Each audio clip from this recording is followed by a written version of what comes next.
திருவருள் நமக்கு என்ன உபகாரம் செய்கிறது அப்படின்னு இந்த இரண்டாவது குறளை தொடங்குறார். பெருக்க வினை நுகர பேரொழியா எங்கும் அருக்கன் என நிற்கும் அருள். அருள் நமக்கு வினை பெருக்குவதற்கும் அருள் நமக்கு வினையை நுகர்வதற்கும் துணை நிற்கும். இதுபோல சூரியன் போல அருக்கன் என நிற்கும். அருள் வினை நுகர துணையா நிற்கும். அருள் வினையை பெருக்குவதற்கு துணையாய் நிற்கும். இதுபோல அருக்கன் என நிற்கும். இப்போ அப்படி படிச்சீங்கன்னா அதை எப்படி கொண்டு போட்டோன்னு கேட்டீங்கன்னா, இந்த வினை அதாவது வினை பெருக்க வினை நுகர அருள் பேரொழியா எங்கும் நிற்கும். இதுபோல அருக்கன் என நிற்கும். சூரியன் போல உதவி செய்ய. என்ன சூரியன் உதவி செய்யுது? சூரியனுடைய தோற்றம் இல்லைன்னா உயிர்கள் உலகத்தில் எந்த தொழிலையும் செய்ய முடியாது. கண்கூடு நம்ம உலகத்துல கண்கூடா பார்க்கக்கூடிய ஒரு விஷயம். சூரியன் இல்லைன்னா எந்த தொழிலும் செய்ய முடியாது. சூரியன் என்பது ஒளி பொருள் இல்லைன்னா நம்ம எந்த தொழிலும் செய்ய முடியாது. அப்ப என்ன, ஒரு தொழிலை பெருக்குவதற்கும் ஒரு தொழிலை நுகர்வதற்கு சூரியனுடைய உபகாரம் என்ன? ஏன் ஒரு சூரிய நமஸ்காரம் பண்ணணும்? திருமணத்துல கணவனும் மனைவியும் திருமணம் ஆகணும், ஏன் ஒரு சூரிய நமஸ்காரம் பண்ண வைக்கிறோம்? எந்த காரணத்துக்காக பண்ண வைக்கிறோம்? ஆமா, இந்த அதாவது அது பொருள் அல்ல, புரியல. சூரியன் எல்லா உயிர்களுக்கும் கைமாறு கருதாது தன்னுடைய ஒளியை கொடுக்கிறது. இல்லற வாழ்க்கை ஏற்கக்கூடிய நீ அப்படிதான் வாழ்க்கையை நடத்தணுங்கிறதுக்கான சிம்டம்ஸ் சடங்கை சொல்லி கொடுக்குற இடம் அந்த இடம். முதல் எடுத்தோடனே திருமணம் ஆயாச்சு, வேள்வி மாலை சுற்றி இருந்தாங்க, பெண் தந்தை தாயை வணங்கினாங்க. இந்த தந்தை தாயை நீ பத்திரமா திருமணம் ஆனதுக்கப்புறம் நீ நல்லா பார்த்துக்கணும்பா அப்படிங்கிறதுக்கான உணர்ச்சியை சொல்லுவதற்காக அந்த இடத்துல அவங்க நிற்க வச்சு சுற்றி வணக்கம் சொல்கிறான். மீண்டும் திருமணம் சடங்கு மூடி வெளியே சூரிய நமஸ்காரத்துக்கு வந்தோம்னா அங்கே வானத்தில் இருக்கக்கூடிய அந்த சூரியன் உயிர்களுக்கு, எந்த உயிர்களுக்கு? எல்லா உயிர்களுக்கும் பாரபட்சம் இல்லாம ஒளிய வழங்குது.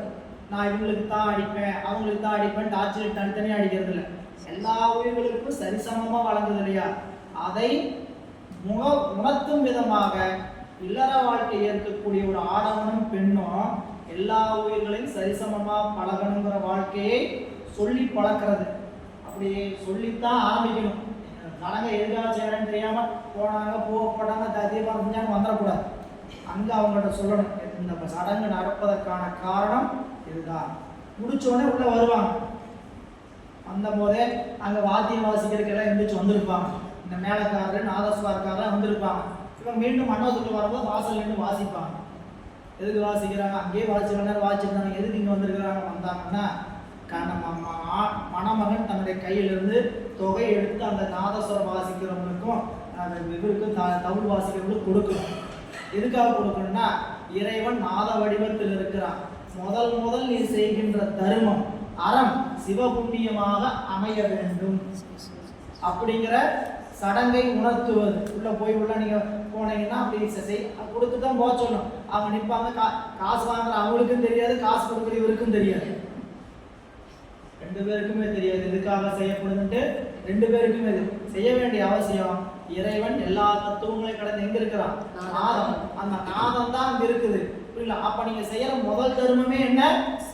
சிவபுண்ணியம், புரியல? இப்படி சிவபுண்ணியம் செஞ்சு இல்லற வாழ்க்கை வாழு அப்படின்னு சொல்லி செய்யறது. ஒவ்வொரு சடங்குமே ஒரு காரியத்துக்காக செய்யப்படுது. ஏதோ சடங்கை செய்யறாங்க, உட்கார வைக்கிறாங்க, அப்படி தாலி கட்டினா வேலை முடிஞ்சு நம்ம வேலை முடியுது அப்படின்னு ஓடுறதுக்காக செய்யற திருமணம் அல்ல. இப்படி அப்படிதான் செய்யறது. நீங்க நடக்க பழக்கம் என்னன்னா, உட்காந்தா 1/4 மணி நேரம் 1/2 மணி நேரம் தலையை கல்யாணத்துக்கு பண்ணி என்ன பண்ணிடலாம், தாலியை கூட்டிட்டு அவர் என்ன மந்திரம் சொன்னாலும் சரி, அவர் என்னத்தை வச்சாலும் சரி செய்ய வேண்டியதுதான். அப்ப இங்க சரி இங்க வந்துடலாம். ஒரு சூரியன் என்பது எல்லா உயிர்களுக்கும் பாரபட்சம் இல்லாம கருணை வழங்குகிறது.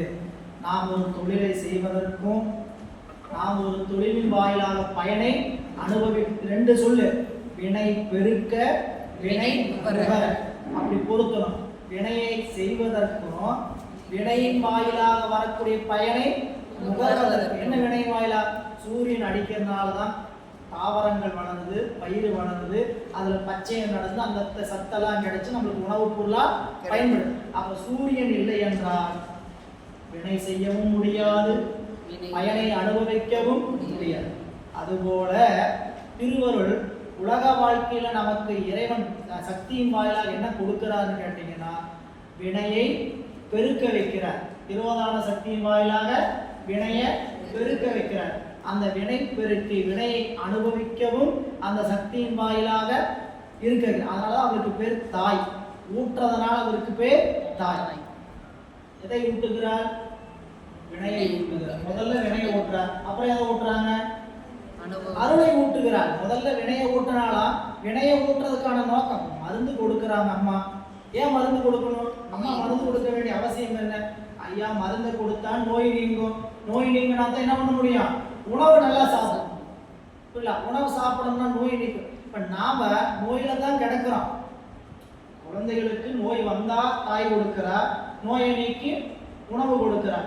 ஆனா நாம் என்ன நோயில கிடக்கிறோம்? ஆணவ நலமாகிய பிறவி நோயில கிடந்துகிட்டே இருக்கிறோம். அதனால ஒவ்வொரு பிறப்பிலும் நம்மை வேதித்து வளர்த்தெடுத்த பேய்வளை அம்பிகை எப்படிப்பட்டவள்? வேதித்து நம்மை வளர்த்தெடுத்த. வேதித்துனா நம்மளை பிறப்பில் செலுத்தி. பிறப்பில் செலுத்துன என்ன? அந்தந்த ஆன்மாவுக்குரிய கண்மானுபவங்களை அந்தந்த ஆன்மாவுக்களை அனுபவிக்க வச்சு அந்த வினை அனுபவத்தின் காரணமாக அறிவு பக்குவப்படும். அறிவு பக்குவப்படப்பட திருவருளை நோக்கிய பயணம் அதிகமாகும். எனவே வினை பெருக்க, வினை நுகர, அருள் எப்படி நிற்கும்? பேரொழியா எங்கும் நிற்கும். எது போல நிற்கும்? அருக்கனை போல. அருக்கன்னா சூரியன். சூரியனை போல இந்த திருவருள் நிற்கும். ஏன்னா நம்ம ஒரு தொழிலை செய்யறதுக்கு அந்த தொழிலின் வாயிலாக பயனை அனுபவிப்பதற்கு எது பயன்படுது? சூரியன் தான். அதனாலதான் சூரியனை சொல்லும் பொழுது மெய்கண்டாருக்கு நீங்க சிவஞான போதம் படிக்கும் போது படிப்போம். சிறப்பு பாயிரத்துல பலர்ப்புகழ் ஞாயிறு. எந்த சமயத்தவரும் ஏற்றுக்கொள்ளாம இருக்க மாட்டாங்க. கிறிஸ்துவமா இருக்கட்டும், இஸ்லாமா இருக்கட்டும், சரிங்களா, வேற எந்த பிரிவா வேணா இருக்கட்டும், சூரியனை வணங்காதவங்க யாருமே கிடையாது. அந்த அளவுக்கு அதனுடைய உபகாரம் இருக்கு. இது சடப்பொருள், அதை புரிஞ்சுக்கணும்ல. சூரியன் என்பது சடப்பொருள். இந்த சடப்பொருளை இயக்குகின்ற சிவம் திருவருள். அந்த திருவருள் சூரியனை போல உபகாரம் செய்யும். சூரியனை போல நமக்கு வினையை பெருக்கிறதுக்கு, வினையை நுகர்வதற்கு அந்த திருவருள் என்ன பண்ணுதுங்க? உபகாரத்தை செய்கிறது அப்படின்னு இந்த குறளை சொல்ற. அடுத்தது, இந்த அருள் இல்லாது நாம எதையும் செய்ய முடியாதோ. அருளை அன்றி நாம் வேறு எதையும் திருவருள் இல்லாமல் எதையும் செய்ய முடியாதா? முடியாது. ஏன்? அதுக்கு ஒரு உதாரணம் சொல்றார். 3வது குறள். ஊன் அறியாது என்றும் உயிர் அறியாது ஒன்றும் இது தான் அறியாது ஆர் அறிவார்த்தாம் என்றும் ஊன் அறியார். இந்த உடம்பு சடப்பொருள். இந்த உடம்பு என்னைக்குமே தானாக அறிவை பெறாது. ஊன் அறியாது என்றும். சரி, இந்த உயிராவது தானாக அறியுமான்னு கேட்டா அதுவும் தானாக அறியாது. இந்த உடம்பு அறியவே அறியாது. உயிர் அறிவித்தால்தான் அறியும். சொல்ல வந்த செய்தி ஏங்க, அருள் இல்லாம எதுவுமே செய்ய முடியாதா? திருவருள் இல்லாம, இறைவனுடைய கருணை இல்லாம எதுவுமே பண்ண முடியாதா? இப்ப நாம சாமி எனக்கு அறிவு இருக்கு, நானே எனக்கு தகுந்த உடம்பு எடுத்துக்கிறேன், எனக்கு அறிவு இருக்கு, நம்மகிட்ட சொல்றார், நீங்க உங்களுக்கு தகுந்த உடம்பு எடுத்துக்குப்பா, உனக்கு என்ன பண்ண மாட்டது? அனுமதி வழங்கப்படுகிறது. நீங்க என்ன பண்ணுவீங்க? எப்படிப்பட்ட உடம்பு எடுக்கணும்னு நினைப்பீங்க? யோசிச்சு எடுத்தீங்கன்னா கூட சரியான உடம்பு எடுக்க மாட்டோம். நம்ம கிட்டேயே டிபார்ட்மெண்ட் கொடுத்துட்றாரு, நீ நல்ல உடம்பா எடுத்துக்க, உனக்கு எப்படிப்பட்ட வாழ்க்கை வாழணும் எடுத்துக்குன்னு சொன்னோம்னா எங்கேயாவது குறைய வச்சிருப்போம். நம்மளுக்கு தெரியுமா நுரையீரல் எவ்வளவு ஃபங்க்ஷன் பண்ணணும்னு தெரியுமா? இதயம் எத்தனை துடிக்கணும்னு தெரியுமா? 21,600 முறை சுவாசம் போயிட்டு வரணும்னு தெரியுமா? நேரம் தவறாம அனுப்பிச்சுட்டு போயிட்டு வந்துட்டு யாராவது முயற்சி பண்றீங்களா? என்றீங்க போயிட்டு வா போயிட்டு வா போயிட்டு வா அப்படி ஏதாவது முயற்சியா பண்ணிட்டு இருக்கிறோம். முயற்சியா ஒரு நிமிஷத்துக்கு 15 முறை சுவாசம், ஒரு நாளைக்கு 21,600 600 சுவாசம் கேட்காம ஒன்றும் நாம எந்த நன்றி கடனும் செய்யாம இது பாட்டு அனுப்பிச்சு போயிட்டு வர வச்சிருக்கிறார். எப்ப இதோட பெருமை தெரியும்? உச்சையோட முடியல, மூக்கு அடைச்சு மூச்சு விட முடியாது. கடைசி காலம் இல்ல, பனிகாலம் வந்துருச்சு, மூச்சு விட முடியல, மூக்கு அடைச்சிக்கிச்சு, ஒரு மூக்கு வழியா தான் காத்து போயிட்டு வந்துட்டு இருக்கோம். என்ன பண்ணும்? மூச்சே விட முடியலைங்க. அப்பதான் இந்த மூச்சோட அருமை, அவர் எவ்வளவு எளிமையா எந்த கட்டணம் இல்லாம போயிட்டு வர வச்சுருக்கிறார். தேட்டர் கூப்பிட்டு போவாங்க, ஒரு நாளைக்கு மூச்சை வைக்கணும்னா நீங்க இத்தனை ஆயிரம் செலுத்தணும் அப்படின்னு மூச்சை பொறுத்து என்ன பண்ணுவாங்க, கேஸ் போயிட்டு ஆக்சிஜன் போயிட்டு, அப்பதான் இந்த ஆக்சிஜனோட வேலையை தெரியும். அந்த ஆக்சிஜனை நமக்கு சரியா செலுத்திட்டு இருக்கிறவங்களோட வேலையும் தெரியும். இப்போ ரொம்ப எளிமையா இருக்குது, யாருமே இந்த தொகை நான் பாட்டு போயிட்டு வந்துட்டு இருக்குதுங்க அப்படின்னு நினைக்கிறோம். இறைவன் இப்படி ஒவ்வொரு உறுப்புகளையும், நீங்க கொடுத்திருக்கிற உறுப்புகள் 30 உடம்புல கொடுத்திருக்கக்கூடிய உறுப்புகள்ல எந்த ஒரு உறுப்பையும் டிரான்ஸ்பிளான்ட் பண்ணிட்டு அது போல இருக்க வைக்க முடியாது.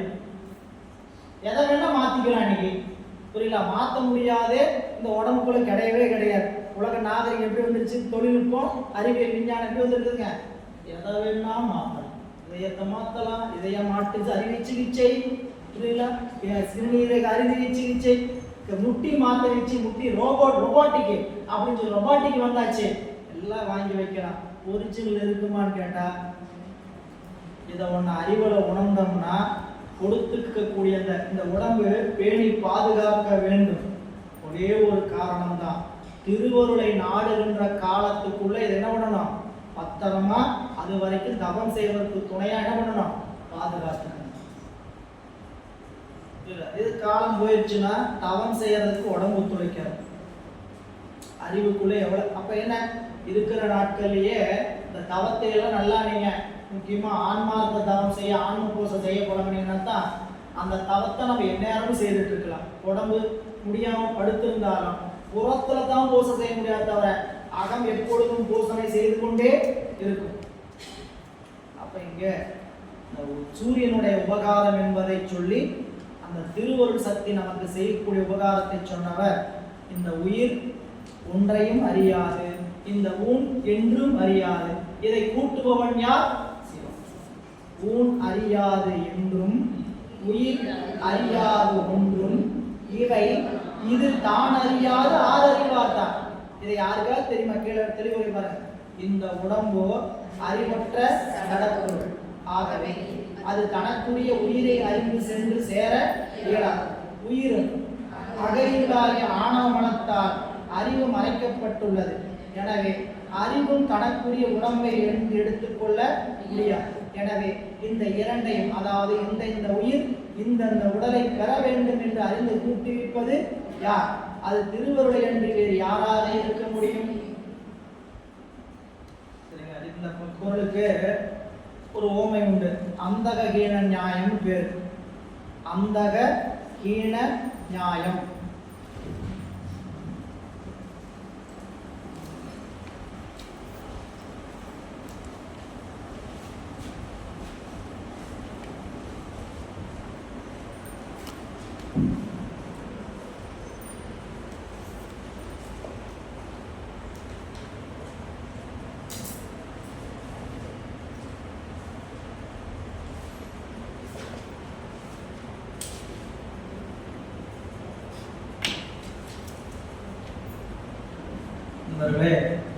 அந்தகம்னா குருட்டுன்னு அர்த்தம், ஹீனம்னா முடம் அப்படின்னு அர்த்தம். ஒருவன் கால் இல்லாதவன், ஒருவன் கண்ணு தெரியாதவன், இவங்க ஒரு இடத்துக்கு போகணும். என்ன பண்ணணும்? ஒருவனுக்கு கண்ணும் இல்லை காலும் இல்லை, இந்த ரெண்டு இல்லாத ஒருவனுக்கு யார் உதவி செய்தால் ஒரு இடத்துக்கு போக முடியும்? ஒரு கோல் கொடுத்தா தான் போக முடியும். கால் இல்லை, கண்ணும் இல்லை. கண் இல்லாத காரணத்தினால அந்த இடத்துக்கு போக முடியாது, கால் இல்லாத காரணத்தினாலையும் அந்த இடத்துக்கு போக முடியாது. சரி, இப்போ நீங்க கண் இல்லாதவன் என்ன சொல்றான், நான் கூப்பிட்டு போய் விடுறேன்னு சொல்ல முடியாது. கால் இல்லாதவன் நான் கூப்பிட்டு போய் விடுறான்னு சொல்ல முடியாது. இந்த ரெண்டையும் கூட்டுறவன் யாரு? தோல்ல தூக்கி வச்சு நானே இருக்க முடியுதா? உட்காந்து இப்போ இந்த கோல் கொடுத்தா தான் அந்த அந்தஹீன நியாயம் அதை சொல்லும்போது சொல்லுவார். நீங்க அந்த அந்தஹீன நியாயத்தை படிக்கும்போது சொல்லி அந்த விளக்கம் பார்த்தீங்கன்னா,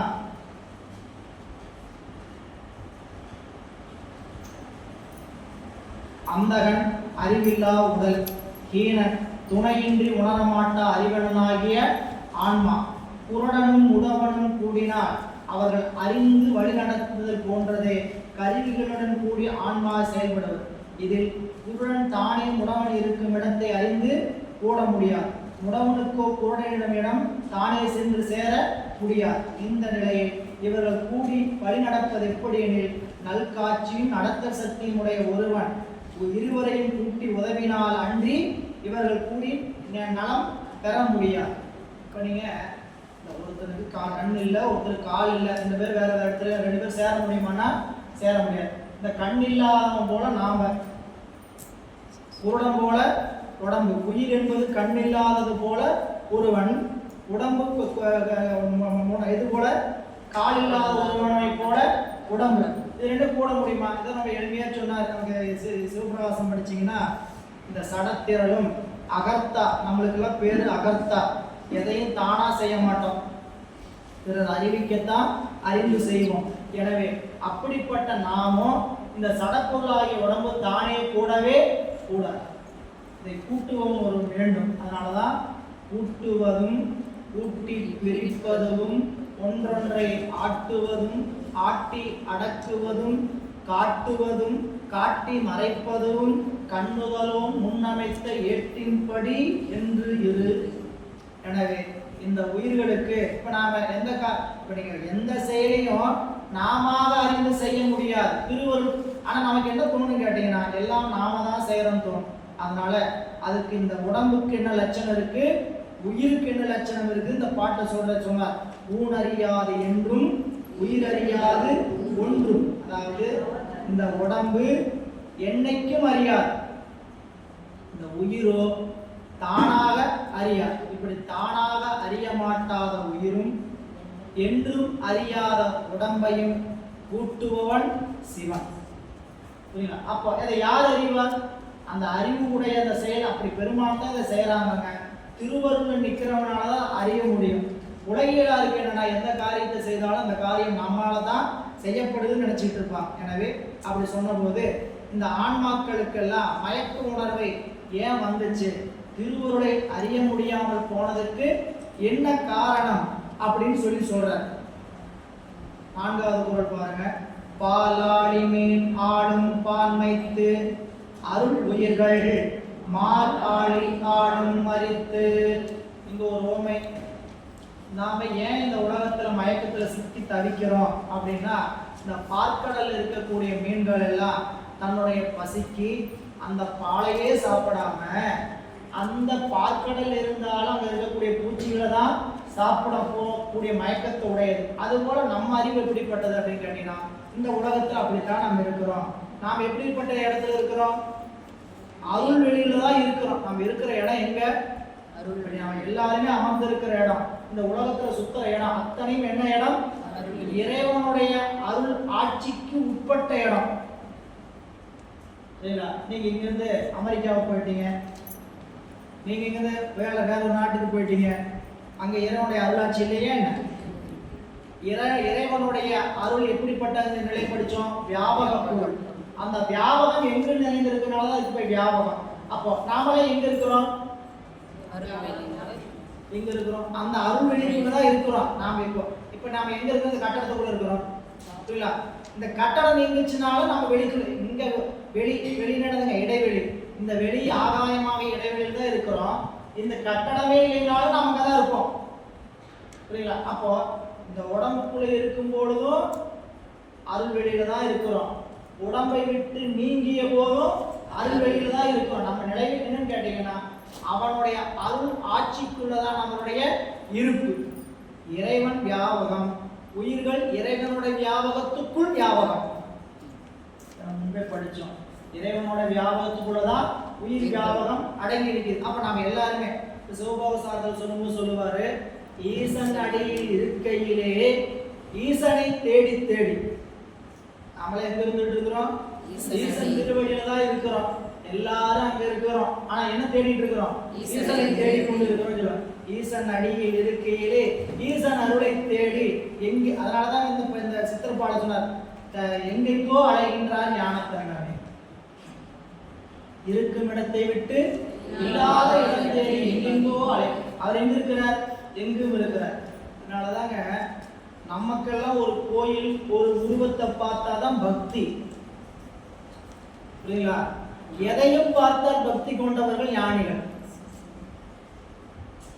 இந்த பொருளை தான் இறைவன் இருக்கிறதா, அந்த பொருள் தான் இறைவன் தம் தனியா ஒரு குறிப்பிட்ட சேவைங்க பார்க்கணும், உருவத்தை பார்க்கணும், பார்த்தா தான் பக்தி வரும், புரியல? இதெல்லாம் அவங்களுக்கு அப்படியா இருக்குதுன்னு கேட்டீங்கன்னா, நீங்க இப்ப பாரதி எடுத்துக்கிட்டீங்கன்னா, நிற்பதுவே நடப்பதுவே பரப்பதுவே நீங்கள் எல்லாம் சொப்பனம் தானோ வெறும் காட்சி பொருள் தானோ அப்படின்னு என்ன, இதெல்லாம் காட்சி பொருளா?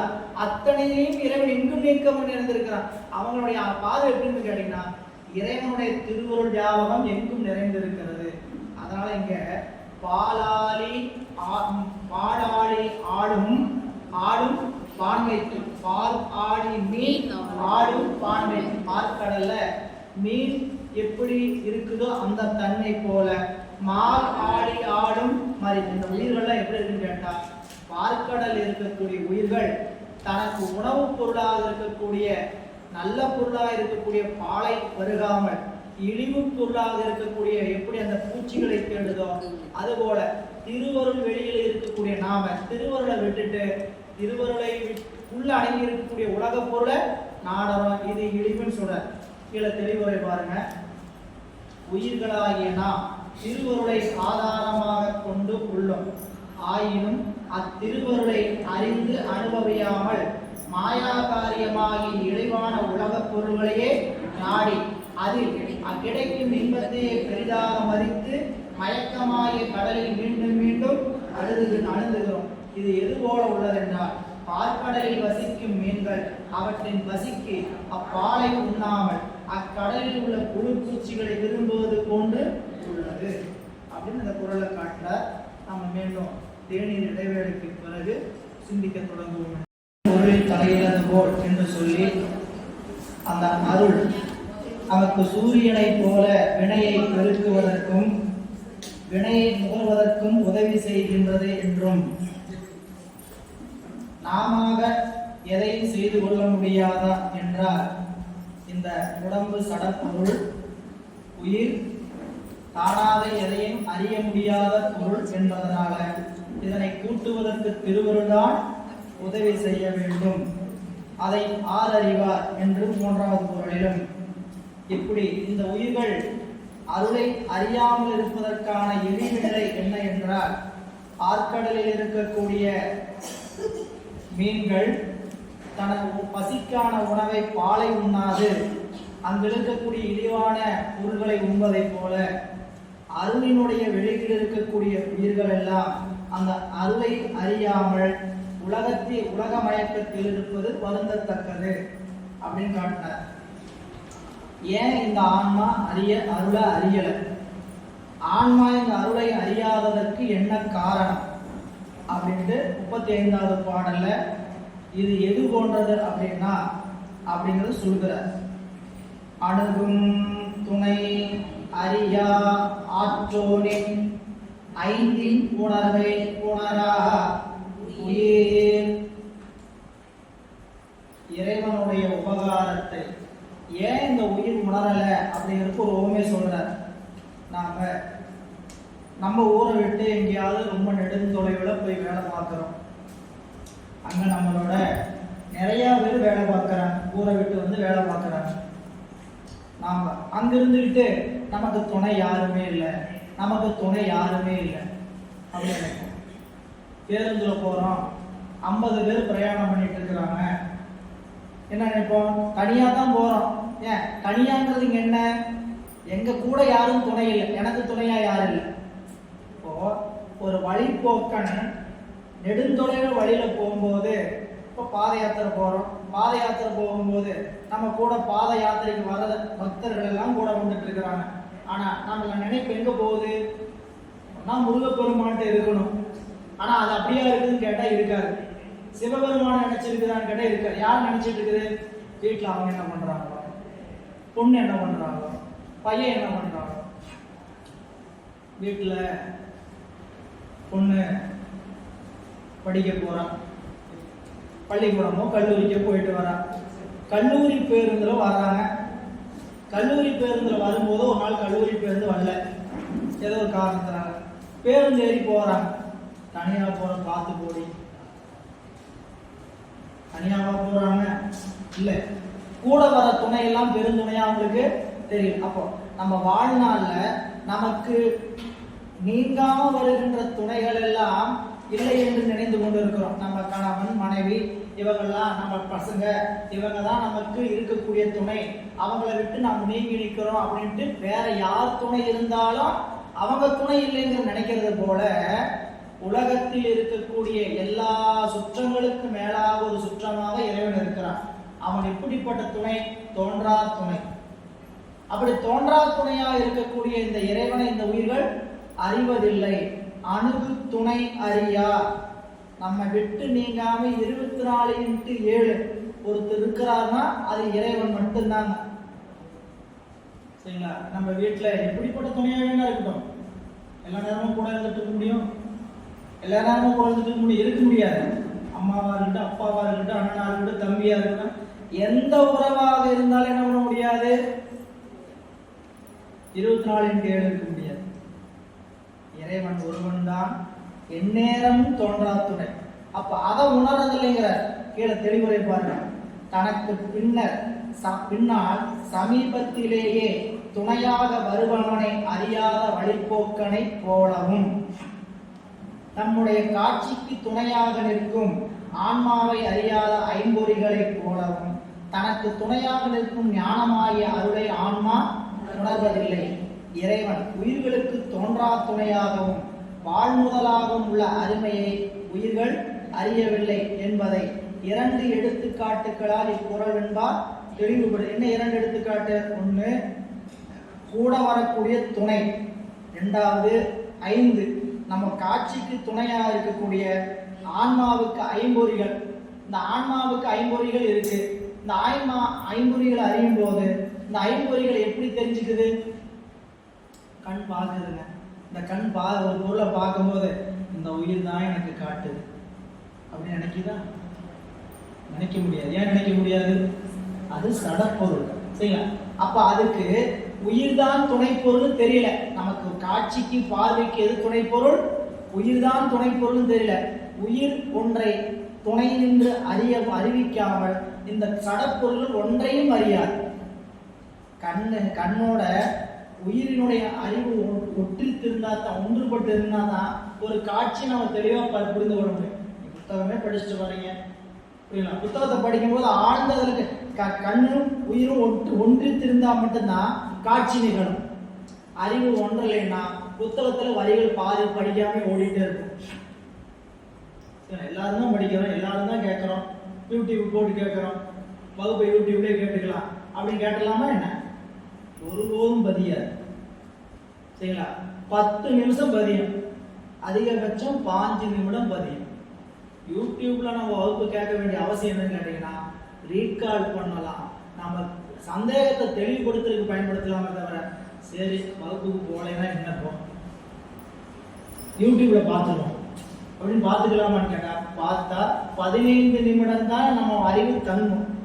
சரிங்களா? நீங்க நல்லா கவனிச்சு பாருங்க. ஒரு தொடர்ச்சியா ஒரு படம் இல்லை இது. நீங்க படமா பாக்குறீங்க, படம் பார்த்தீங்கன்னா அடுத்தடுத்த காட்சி வருதுங்கிறதுக்கு அதுலயே அறிவு 2.5 மணி நேரம் பதியாது. பார்த்துட்டு வந்தீங்க, 2.5 மணி நேரம் பாட காட்சியுமா நம்ம அறிவுல பயந்துருக்காரு. 10 நிமிடம் 5 நிமிஷம் தான் அறிவுல பதியும். அப்போ அறிவுக்குள்ள கொண்டு போய் சேர ஏன்னா அவங்க கேட்டுட்டே இருப்பீங்க, இடையில ஒரு பிரேக் ஆகும், எங்கேயோ போயிடும் அறிவு. எங்க விட்டான்னு தெரியலையே, மறுபடியும் ரிவர்ஸ் அடி போய் பின்னாடி. இப்படித்தான் நம்மளால பற்ற முடியும். எனவே பக்கத்தில் இருக்கக்கூடிய துணைவர், அதாவது வழிபோக்கனுக்கு அருகில் வர துணையை அறியாதவன் போலவும், இந்த 5 புலன்களுக்கு துணை செய்கின்ற உயிரை அறியாத இந்திரியங்களை போலவும் தனக்கு உணர்த்தக்கூடிய அருளை ஆன்மா அறிவதில்லை. அதான் இங்க சொல்ல வந்த செய்தி. ஆன்மா அருளை அறியவில்லை. இந்த அருளை அறியாதது எது போன்றதுன்னா, அந்த 5 புலன்களும் ஆன்மாவுக்குத்தான் உதவுவது என்று அறிவதை அறியாத போல உயிர்கள் தன்னுடைய வழிபோக்கன் ஒருவன் கூட வரும்போது, பலரும் வரும்போது, யார் வந்தாலும் தான் கூட வீட்டில் வரலையே நினைக்கிறது எப்படி இருக்குமோ அது போல அணுகும் துணையறியா ஆற்றோனின் 5 உணர்வை உணராது உயிர் அப்படிங்கிற இப்படியே சொல்லி, ஏன் இப்படி சொல்ல போது, தமக்கு துணையாய் இருக்கக்கூடிய அந்த பொருளை ஏன் உயிர் அறியாது, ஏன் உயிர் அறியாததுக்கு அருமையான பொருள் சொல்கிறார். 36வது குறள். தரையை அறியாது தாமே திரிவர் தரையை அறியாது தாமே திரிவர் புறையை உணரா புவி. தரையை அறியாது தாமே திரிவர். சரி, இதுக்கு அருமையா நம்ம படிக்கும்போது விளக்கம் சொல்லுவார் ஐயா. நடந்து போறோம், ஓடுறோம், நிக்கிறோம், என்னைக்காவது அந்த தரை தான் நம்மளை தாங்கிட்டு இருக்குது, இந்த தரை தான் நமக்கு ஆதாரம் அப்படின்னு என்னைக்காவது ஒரு நாள் நினைச்சிருப்போமா? நான் ஓடனேன், நான் நின்றேன், நான் எழுந்தேன், எல்லாம் நான் தான் செய்யறேன், இது இல்லை. தரையை அறியாது தாமே திரிவர். நான் தான் செய்யறேன், நான் தான் செய்யறேன். இந்த ஓமை எதுக்குன்னு கேட்டா, இந்த தரை தான் நம்மை தாங்குதுங்கிற அறிவு யார்கிட்ட இருக்காரு? சரிங்களா? நான் நிக்கிறேன், எதனால் நிக்கிறேன்? என் கால்னால நிக்கிறேன். கால் இருந்தா நின்ற முடியுமா? தரை இருந்தால் தான் நிக்க முடியும். புரியல? ஆகாயத்தில் நிக்க முடியுமா? தொங்கத்தான் முடியும். தரையை அறியாது தாமே திரிவர் புறையை உணரா புவி. புறை என்பது குற்றம். சொல்ற, இந்நில உலகில் வாழ்வோர் தம்மை தாங்கி நிற்பது இந்நிலம்தான் என்பதை சற்றும் நினையாமல் தாமே தமக்கு ஆதாரம் என்று எண்ணிக்கொண்டு வாழ்க்கையில் திளைத்திருப்பர். அதுபோலவே உயிர்கள் திருவருளால் தான் எல்லாவற்றையும் பெற்று நின்றும் அவற்றையெல்லாம் தந்து நம்மை வழிப நடத்துவது திருவருளே என்பதை சிறிதும் உணராமல் தாம் பெற்ற பொருள்களிலே அழிந்து நிற்கும் நிலமே நமக்கெல்லாம் ஆதாரமாக நின்று நம்மை எல்லாம் தாங்குவது போல இறைவனது திருவடியே நமக்கெல்லாம் ஆதாரமாக எல்லாவற்றையும் தாங்கிக் கொண்டு இருக்கின்றது. இதுக்கு ஊமை நமக்கு சிவஞான போதம் படிக்கும் போது படிப்போம். ஊசல் கயிறு அற்றார் தாய் தரையேயாம் துணையாம். ஊசல் கயிறு. இனி இவ்வான்மாக்கள் தன்னை இந்திரியத்தின் வேறாவான் நினையவே தமது முதல் சீபாதத்தை அணையும் என்றது. மேற்கோள் படிக்கும்போது, இந்திரியத்தை விட்டு நீங்குச்சுன்னா ஆன்மா தன்னை போல எங்க போய் சேரும்? சிவபெருமானுடைய திருவடியை போய் சேரும். சொல்ல வந்த கருத்து 8ஆம் நூற்பாய்து. ஐம்புல வேடரின் ஐந்தனை வளர்ந்தன தம்முதல் குருவுமாய் தவத்தினில் உணர்த்த விட்டு அந்நியமின்மையின் அரண்கடல் செழுமை. தம் அதை விட்டுதுன்னா அரண்கடலுக்கு எப்படி போகும்? விட்டா எப்படி அரண்கடலுக்கு போகும்? இந்த புலம் மேல இருக்கக்கூடிய ஆசையில விட்டா அரண்களுக்கு போயிருமா? எப்படி போகும் கேட்டா, இந்திரியத்தின் வேறாவான் காணவே தமது முதல்வன் சீபாதத்தை அணையும் என்றது. அதுக்கு ஏது சொன்னார். ஏது என்னன்னு கேட்டா, ஊசல் கயிறு அற்றால் தாய் தரையேயா துணையா. ஊசல் கயிறுல ஊஞ்சல் உட்கார்ந்து ஆடணும், எது தாங்குது? கயிறு. அழகு இல்லையா? அழகு இல்லைங்களா? அழகுதான் தாங்க. கயிறு தாங்கலையா? கயிறு தாங்கல. கயிறு தான் தாங்குதா? மேல பொங்கி தாங்கலையா? பொங்கி தான் தாங்குதா? மேல வந்து விட்டம் தாங்கலையா? அந்த விட்டம் தாங்கலையா? அஞ்சு உழுகிற அன்னைக்கு தான் தெரியும் எது உண்மையா தாங்குச்சு, எது உண்மையா தாங்குச்சு. தரதான் தாங்கிட்டு இருக்குது. இது போலதான் இந்த வாழ்க்கைன்னு சொல்றார். இந்த பலகை இருக்குது பாருங்க, இதுதான் இன்பமும் துன்பமும்.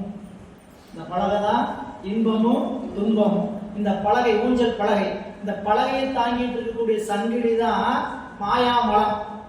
புரியல? இந்த மாயாமலத்தை பிடிச்சிட்டு இருக்கிற கொக்கி தான் கண்ம மலம். புரியுதா? அந்த கொக்கி தாங்கிட்டு இருக்கக்கூடிய செவுரு தான் ஆணவ மலம். இதுல தானே ஊஞ்சல் ஆடிட்டு இருக்கிறோம் உலக வாழ்க்கையில. இன்பமும் துன்பமும் போகிறதும் வர்றதும் இதுக்கு காரணமா இருக்கக்கூடிய உடம்பும் அதை செலுத்துகின்ற கொண்டியும் மேல இருக்கக்கூடிய விட்டமும், இது எல்லாம் ஒரு நாளைக்கு அங்கு விழும். விழும்பொழுதுதான் எது துணைன்னு தெரியும்? தாய் தரை. புரியுங்க? ஊசல் கயிறு அற்றால் தாய் தரையேயா துணையா? இது ஓமை.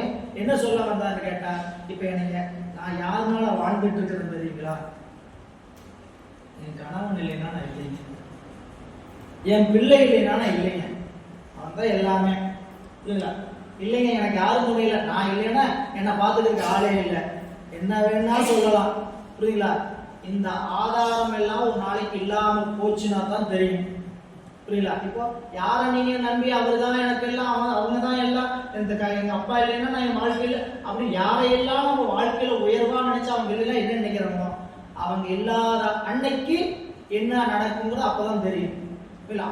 எல்லாத்துக்கும் ஆதாரம் யாருன்னு கேட்டீங்கன்னா, பரம ஆதாரம் இறைவன். இறைவன் எப்படிப்பட்ட ஆதாரம்? பரம ஆதாரம். நாமெல்லாம் பார்க்கக்கூடிய ஆதாரம் எப்படின்னு கேட்டீங்கன்னா, இடைப்பட்ட ஆதாரம். இவங்க இந்த பிறப்புல எனக்கு துணையாக தாயும் தந்தையுமா வந்திருக்கிறாங்க, கணவன் மனைவியா வந்திருக்கிறாங்க, இந்த பிறப்புல வந்திருக்கிறாங்க. இந்த பிறப்புல இவங்க ஆதாரமா இருக்கலாம், ஆனா 7 பிறப்புக்கும் ஆதாரம் அவன்தான். இல்ல? அதனாலதான் நம்மளுக்கு முருகப்பெருமானுடைய அனுபூதியில் சொல்லும் போது, ஆதாரமிலேன் அருளை பெறவே நீதான் சற்றும் நினைந்திலையோ. சாமி, எனக்கு உங்களை விட்டா யார் ஆதாரம்? நீங்க எனக்கு உங்களுடைய அருளை தரணும்னு நீங்க நினைக்கலையா? ஆதாரம் இலே உன் அருளை பெறவே நீதான் சற்றும் நினைந்திலையோ. நாதா, வேளா அப்படின்னு சொல்லுவார். அப்போ அதேதான் சில விதத்தில் சொல்லுவார். சொக்கநாத பெருமாள் சொல்லுவார், ஆறுதலை இல்லை அடியேனுக்கு அன்பாக தேறுதலை சொல்வார் சிலர் இல்லை, திக்காரும் இல்லை. யாரும் இல்லையா?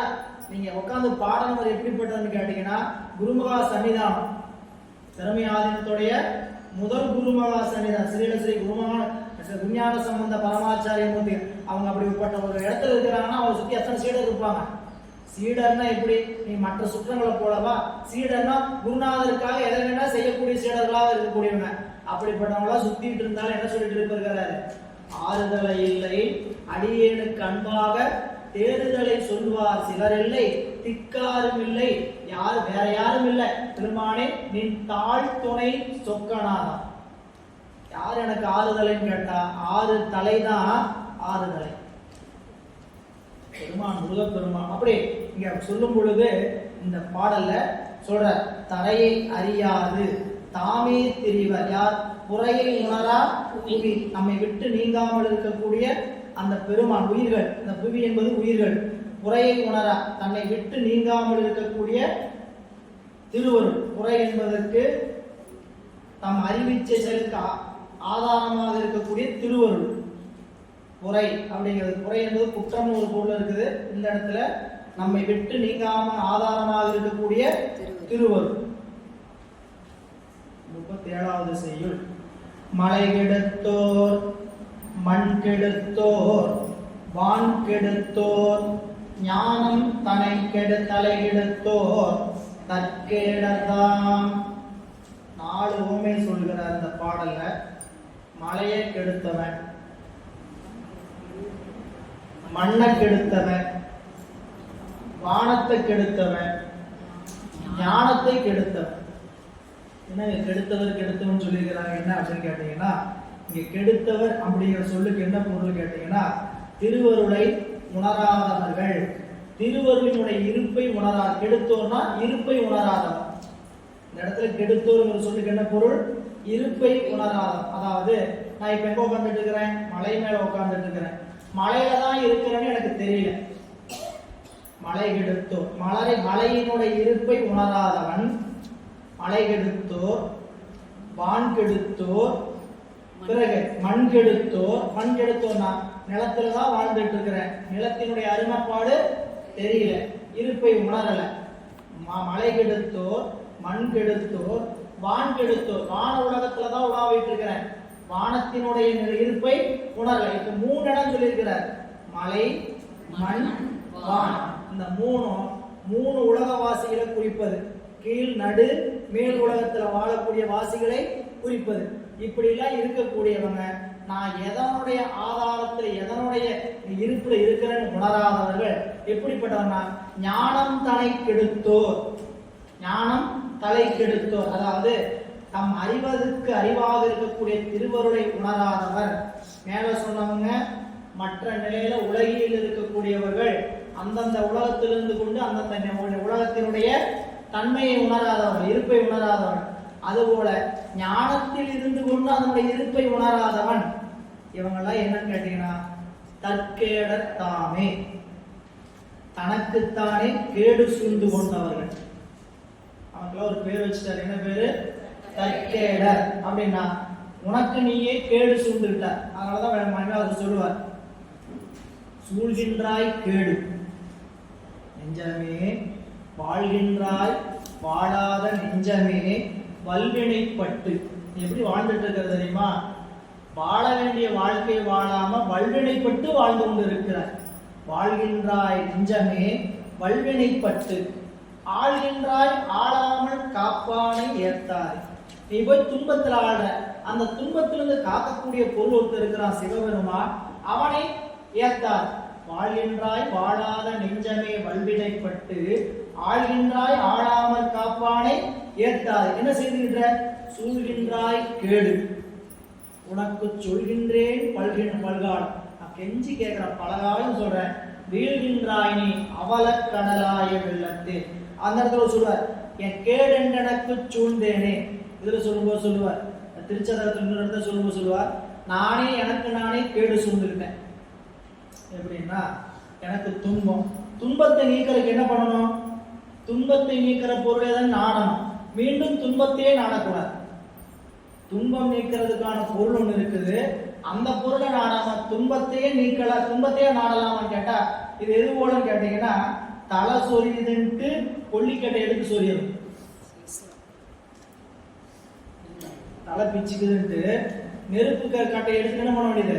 சொரியறது மாதிரிதான் நம்ம இங்க தற்கேடன்னு கேட்டீங்கன்னா, ஞானத்தில் இருந்து கொண்டு ஞானத்தினுடைய இருப்பை உணராதவர்கள், தனக்குத்தானே கேடு சூழ்ந்து கொண்டவர்கள். அப்படின்னா என்னன்னு கேட்டா, நாம வாழ்க்கையில செய்ய வேண்டிய செயல் எது, எதை செய்யறதுக்காக இங்க வந்திருக்கிறோம், செய்ய வேண்டிய கடமை என்ன அப்படின்னா, உலக வாழ்க்கையில வாழ வேண்டிய அத்தனை செயலையும் செய்யணும். இது உடம்பு எடுத்ததற்கான கடமை. சரிங்களா? இந்த உடம்பை கொடுத்து உயிரை அனுப்பிச்சிருக்கிறாரு, அதுக்கு என்னையா வேலை இருக்குன்னு நீ தெரிஞ்சிருச்சு. இப்ப தெரியாதவனை பத்தி பிரச்சனை இல்லை, நமக்கு என்ன பண்ணி வச்சுட்டாரு? அறிவுறுத்தி இருக்கிறார், தெரிய வச்சிருக்கிறார். அப்ப தெரிந்து கொண்டவர்கள் அதற்கான உபாயத்தை நாடுங்க. நமக்கு அறிவுறுத்துறதுக்கு அவன் கொஞ்சம் நம்மளை திட்டுற மாதிரி இழிவுபடுத்துற மாதிரி கூட சொல்லுவாங்க. நீ எல்லாம் உனக்கு நம்ம இப்ப இந்த வார்த்தையை நம்ம ஒருத்தரை பார்த்து சொல்ல வச்சுக்க. நம்ம வீட்டுல ஒருத்தர் கூட பிறந்தவங்க இருக்கிறாங்க, ஊதாரித்தனமா சுத்திட்டு இருக்கிறாங்க, சொல் பேச்சே கேட்க மாட்டேங்கிறேன். இவ்வாறு நீயே உனக்கு கேடு பண்ணிட்டு இருக்கிற, நீ செய்யற செயல் சரியா இருக்குதா? நீயும் கெட்டு எங்களையும் கெடுத்து இப்படி எல்லாம் சொல்லி நம்ம திருத்தறதுக்கு எவ்வளவு முயற்சி செய்யறோம் இல்லையா? அப்போ பெரியவர்கள் நமக்கு காட்டி அப்படி காட்டுறாங்க, நீ உனக்கு நீயே கேடு சூழ்ந்து கொள்கின்றான், அதனால தற்கேடர்தான் அப்படின்னு சொன்ன போது, இவ்வாறு தம்மையே உணராததன் விளைவு என்ன? கள்ளத்தலைமையின் இழிவு அப்படின்னு சொல்லி, வெள்ளத்துள் நாவற்றி எங்கும் விடிந்தும் இருளா கள்ளத்தலைவர் கடன்.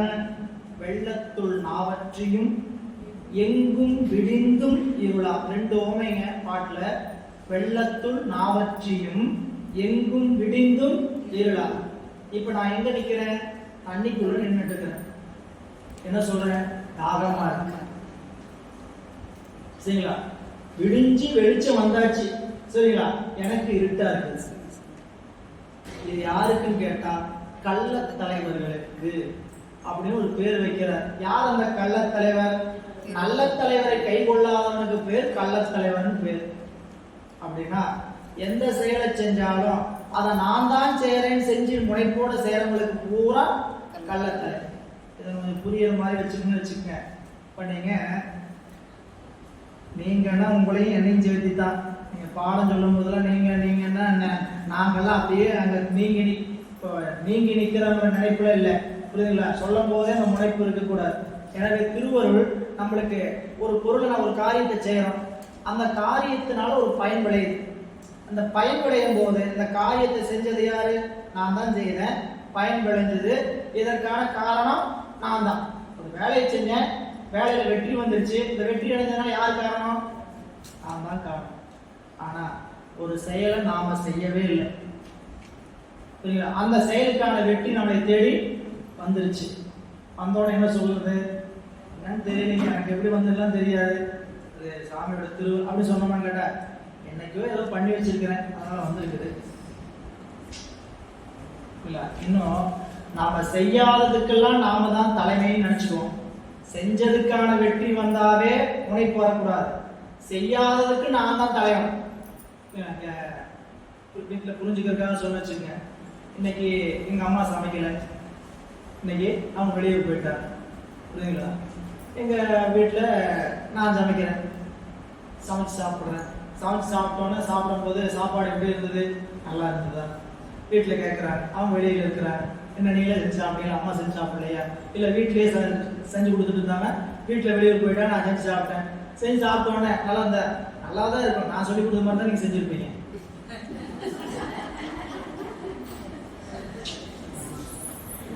இப்ப நான் செஞ்சு சொல்லி கொடுத்துப்பேன், நான் சொன்ன மாதிரியே. அப்ப என்ன அவங்களுடைய இது என்ன ஆயிடுன்னு கேட்டீங்கன்னா, இப்ப அவங்க அம்மா சமைக்கிறாங்க, அவங்க அம்மா சமைக்கும் போது இன்னைக்கு சமையல் நல்லா இருந்ததுன்னு சொன்ன வச்சுங்க, எல்லாம் நான் சொன்ன மாதிரி சொல்லி போட்டுருப்பாங்க, அதனாலதான் நல்லா இருக்குது. இன்னைக்கு சாம்பார் நல்லா இருக்குன்னா அதுல எல்லாம் நான் சொன்ன மாதிரி போட்டுருப்பாங்க, அதனாலதான் நல்லா இருக்கு அப்படின்னு சொல்லும் போது இந்த காரியத்துக்கு யார் தலைமை இல்லை? அவங்க தலைமை இல்லை. ஆனா என்ன சொல்லிக்கிறாங்க? நான் தான். இதுக்கு என்ன காரணம்னு கேட்டா, திருவருளை உணராததான் காரணம். சரிங்களா? இப்ப நான் இன்னைக்கு ஒரு பாடல் படிச்சேன், பாடலை படிச்சோடனே எனக்கு பாடல் மனப்பாடம் ஆயிடுச்சு. இன்னைக்கு ஒரு நாள்ல படிச்சதே மனப்பாடம் ஆயிடுச்சு. என்ன சொல்லணும்? இன்னைக்கு உட்காந்து எவ்வளவு கஷ்டப்பட்டு படிச்சேன் தெரியுமா? எந்த நினைப்பு இல்லாம காலையில எழுந்திரிச்சு உட்காந்து நான் படிச்சேன், அதனாலதான் அந்த பாட்டு மனப்பாடம் ஆயிடுச்சு அப்படின்னு தான் சொல்லுவேமே தவிர, இல்ல இன்னைக்கு திருவருள் கொஞ்சம் விளங்கிச்சு அதனாலதான் இன்னைக்கு இது பதிஞ்சுது அப்படின்னு அறிவில் நிக்குமா? 100 பாட்டு படிச்சோம், சரிங்க, 100 நாள் வேலை திட்டம் மாதிரி 100 நாள் 96 பாட்டு படிச்சோம். 96 பாட்டு மறுபடியும் கேட்டாதான் தெரியும். சரிங்களா? 96 பாட்டு தடையில்லாம வந்துச்சுன்னா திருவருள். நான் முயற்சி பண்ணல, திருவருள் நான் தான் முயற்சி பண்றேன். நல்லா கவனிங்க, முயற்சி என்னது? தினந்தோறும் அதை பாராயணம் பண்ணி வச்சுக்கிறோம். ஆனால் அது என்ன இல்லை, திருவருள் அந்த பாராயணத்தை பண்றதுக்கான வாய்ப்பு நேரமும் வச்சிருக்கிறாரு. புரியுங்களா? நிறைய படிச்சு வச்சுட்டீங்க, புரியுங்களா? எல்லாத்துக்கும் ஒரே தினமும் சொல்லிட்டே இருக்க முடியுமா? இப்படி திருவாசகம் படிச்சு, திருமுறைகள் படிச்சு, திருமுறையில பாட்டு நிறைய படிச்சு வச்சு, சிவஞான போதம் படிச்சு, மற்ற சிவபிரகாசம் படிச்சு, திருவருள் பயன் படிச்சு, இப்படி என்னென்ன நூல், கந்தர கலிவன்பா படிச்சு, என்னென்ன நூல் இருக்குது நிறைய படிச்சு வச்சிருக்கிறீங்க. புரியல? இது எல்லாத்தையும் நான் நினைவு வச்சுக்கணும், எனக்கு தேவை. நீங்க படிச்சு நினைவு வச்சுக்கணும்னா அந்த நினைவு வச்சுக்கிறதுக்கு என்ன பண்ணணும்? நான் முயற்சி பண்ணணும். இந்த முயற்சி பண்றதுக்கு இறைவன் நேரம் கொடுத்துருக்கிறது திருவருள்.